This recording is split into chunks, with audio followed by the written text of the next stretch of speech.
এখন বাজে রাত 8:20। রান্না হয়ে গেছে, মোটামুটি সব কাজ হয়ে গেছে।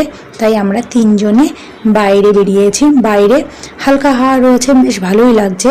আর ঘরে খুব গরম, এই কদিন তো খুব গরম পড়ছে। আর হাজব্যান্ডের অফিসের গাড়ি যাচ্ছে পেট্রোল পাম্পে তেল ভরতে। হাজব্যান্ডকে দেখে দাঁড়িয়েছে। সোনা সেই জেদ শুরু করেছে, ও যাবে। আর দেখো সোনার বাবা ওকে নিয়ে যাচ্ছে। আমি বারবার বারণ করছি নিয়ে যেতে না, তবুও আমার কথা শুনলো না। মেয়েও জেদ ধরেছে, বাবাও নিয়ে যাচ্ছে।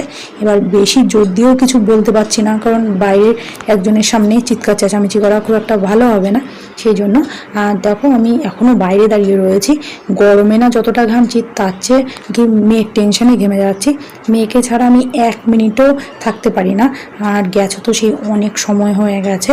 এই যে শেষ পর্যন্ত এসছে এই দুষ্টু, এখনও ঘরে যেতে চাইছে না, আবার রাস্তায় হাঁটার জন্য জেদ করছে। আমি এবার বকা দিয়েছি, এখন দেখো আস্তে আস্তে ঘরের দিকে যাচ্ছে। আর এত রাতে মেয়েকে নিয়ে যাওয়ার জন্য হাজব্যান্ডকেও আচ্ছা করে বকা দিয়েছি।